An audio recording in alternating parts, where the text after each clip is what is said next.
Okay, I'm just gonna have to jump right into explaining this video because I know I'm going to have a hard time with the title and the thumbnail because it is just gonna be so wordy no matter what I think of. Okay, so story time. So I was having a scroll on my Instagram as a millennial does, and I came across a post from the official Letterboxd Instagram, top 10 highest rated horror movies directed by women. About half I had seen, about half I had not seen. So I just thought it would be fun to watch all of the ones on the list that I hadn't seen already and rate them all. Now, immediately looking at the list, I knew there were going to be ones that I would have a hard time ranking. Like if I were to do like a 1 through 10 sort of ranking. Like how do I compare Ghost Watch to like any of these other ones? Just as one example. So I'm going to grade them like tier ranking style, like S through F, instead of doing like a 1 through 10. And just to state the obvious, everything is made up and the points don't matter. I'm grading these on how I want to grade them and only on how I want to grade them, and that's that. But we will go in list order, so we'll start with number 10, which is Celia, which is directed by Anne Turner. It has a 3.6 on Letterboxd. This 1989 film follows, you might have guessed it, Celia, a little girl who fantasizes about scary creatures and dealing with bullies and growing up in 1950s Australia. This was one that I was watching for the first time specifically for this video, and I feel like this is kind of like the least horror movie of the bunch. The horror isn't as overt like a slasher or a monster movie or anything like that. It's definitely more of the like realistic, disturbing coming of age kind of horror. I will be the first to admit I am not particularly well versed in Australia's political history in the 1950s, so there was definitely background stuff that was going over my head in this.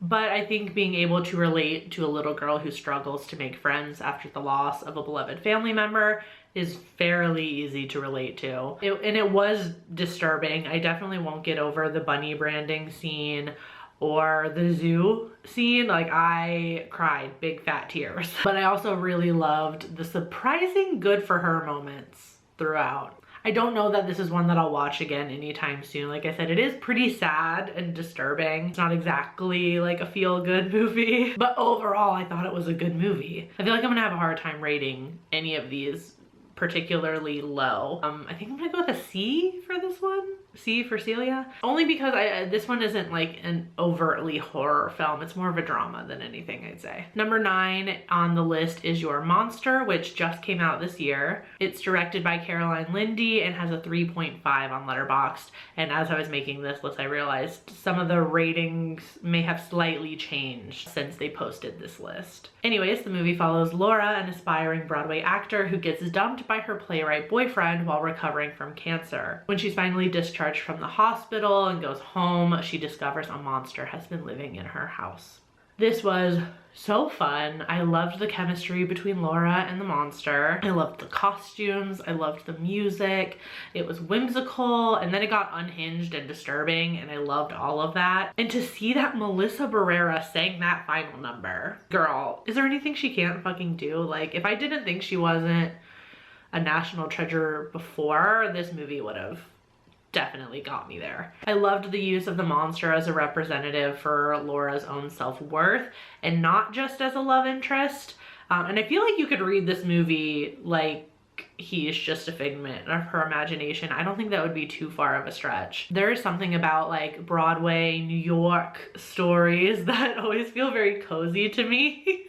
And low-key, this was a perfect watch for fall. Like this movie is a this time of the year watch. I know there's a Halloween scene in it, but it's like a November watch. I'm gonna have to give this one an A, though. It is a heterosexual romance after all, so it's not perfect. All right, so next is The Other Side of the Underneath from 1972 and is directed by Jane Arden. This one has a 3.7 rating on Letterboxd. So this is an experimental film about a woman who is diagnosed as schizophrenic, but in reality, she is actually just tortured by sexual guilt created by the taboos of society. If that sounds like kind of amorphous and like how would you really put that to film, Correct. I will say I am glad I knew that this was going to be an unconventional experimental film going in. So I didn't know what to expect, but I knew it wasn't going to be the kind of like 3-act linear narrative of Western media that I would normally expect. And I think I would have had a harder time with this movie if I didn't know that going in.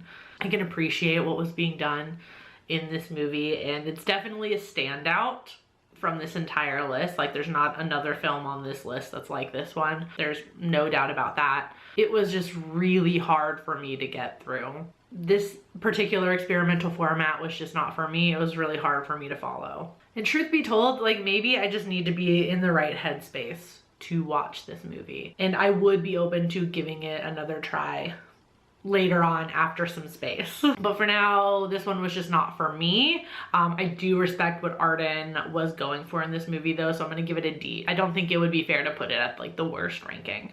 So next on the Letterboxd list is Raw from 2016, directed by Julia Ducournau. It currently has a 3.7 on Letterboxd, and the movie follows Justine, a lifelong vegetarian who goes away to vet school, and during a hazing ritual, she is forced to eat meat for the first time in her life. And after that, she begins to change. This one took the horror community by storm when it first came out, and for good reason. The themes are rich and varied. You can explore the movie as a metaphor for the uncertainty that comes with leaving home for the first time, the horror of just trying to fit in, especially as a young person, the fear of the monstrous femme, the list goes on. I love Raw. I'll always love Raw. This is S tier for me. Moving right along, we have A Girl Walks Home Alone at Night, which came out in 2014 and is directed by Anna Lily Amirpour and currently has a 3.8 on Letterboxd. The movie follows a vampire who stalks the Iranian ghost town of Bad City. The eyeliner, the skateboarding, the Western movie vibes, like, could a vampire movie be any cooler? And that's what I love about vampire movies. Just when you think you've seen every single iteration that there could possibly be, something like this one comes along and it's just completely different and amazing. The vibes are truly perfect. The ending is just ambiguous enough, but not so ambiguous that it's annoying. I stand by my 5 stars on this. I think this movie is a fucking banger. It's just a great vampire movie. S tier. Moving on to one that was a new watch for me earlier this year, and I was pleasantly surprised to see it in this list of top 10 highest rated. I think that's awesome, and that is Ghostwatch. Ghostwatch came out in 1992. Great fucking year. Just all good things have come out of 1992. It's directed by Leslie Manning and has a 3.8 on Letterboxd. The movie was actually a BBC broadcast on Halloween, set up as if host Michael Parkinson and the rest of his crew were investigating a local haunted house and discussing the validity of hauntings.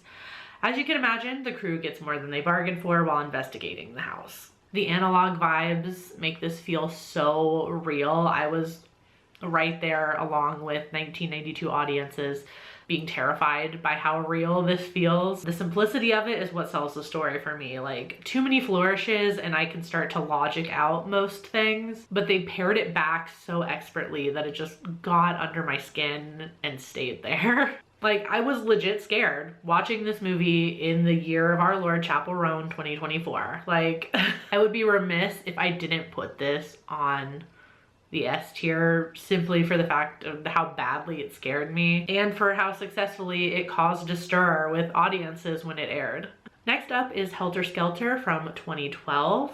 It's directed by Mika Ninagawa and has a 3.8 rating on Letterboxd. Follows a hugely successful model, Liliko, who after having undergone several cosmetic surgeries starts to experience disturbing side effects. This is the Substance's older, way crazier sister. The amount of cunt served in this movie is actually insane and I think should be illegal. From the moment this movie started, I could not take my eyes off the screen. It was disturbing, it was gorgeous to look at, and even though Liliko is low-key the villain, she truly fucks up so many lives, like, I'm not gonna lie. I was rooting for her the whole time though, like, you go Liliko. And I was going to put this on A tier because it can be a lot to your senses during certain parts of the movie. But the fucking needle drop right at the end of the movie, they bring in the credits. Like, I fucking ascended to the heavens, so it has to go on God tier. Next is a horror classic, American Psycho, directed by Mary Herron. I feel like most horror fans are familiar with this movie to some degree, whether they've seen it or not. So we know this is an adaptation of a novel of the same name about a serial killer who also happens to be a New York investment banking exec. Currently has a 3.8 on Letterboxd. I love that this was adapted by two women, Mary Herron co-writing with Guinevere Turner, who at first were turned off by the sheer amount of violence in the novel, and then decided that the best way to adapt this was to turn it into a subversive feminist masterpiece. And incels incorrectly interpreting this movie should infuriate me, but it just makes me laugh every single time. I think I'm going to put this at A tier. I do want to do a deep dive of this like book and the movie at some point, and who knows if that'll raise or drop the rating in the future. Humanist vampire seeking consenting suicidal person was a new watch for me for this video. It came out, well, outside of the festival circuit last year. This year, it's directed by Ariane Louises and has a 3.9 on Letterboxd. It follows a young vampire that does not want to kill. Her family cuts off her blood supply to try and make her feed, quote unquote, properly, but she befriends a suicidal teenager who is willing to give his life for her to feed. This is such a quirky, fun movie, but it's quirky in the best way, like not the cringe way. I also really loved how this movie, like I tried to box this movie in and it refused. It was giving like darkly funny family drama for a while. But then it kind of turned into one of those fun teenage adventure movies, you know, like where crazy shenanigans happen over like one night or one day or one weekend or something like that, and it changes everything. It's kind of coming of age. Love those movies. It had a lot of heart. It was sad at some parts. It was so well rounded. I just want to watch it over and over and over again. And I realized that I put another like otherwise brilliant movie on the A tier because it was a like straight romance. My little joke there. However, I stand by that this movie could be read as them just being friends. I don't necessarily think their relationship has to be romantic because it develops so naturally over the course of the movie. There's no forced romance scene. There's just mutual affection, which does not have to be romantic. And so for that, I think it gets an S tier. And finally, at number 1, the highest rated horror movie directed by a woman on Letterboxd right now. I think you guys know where I'm gonna put this one, The Substance. The epic body horror that shook everyone this year. It's directed by Coralie Farjah and has a 3.9 on Letterboxd. The story follows Elizabeth Sparkle, a fading celebrity who uses a black market cell-replicating substance to create a younger version of herself. You can check out my full review of The Substance here. I will link it up top. But just like everybody else, I was blown away by this movie. Even if you had seen Farjah's debut feature, Revenge, it did very little to prepare me for this epic. I can't remember the last time I was so rooted to the spot for 2 hours. And I had annoying people on either side of me for this movie. And I was too focused on the movie to care. Like, fucking Demi Moore could have walked into the theater and sat next to me, and I don't even think I would have noticed.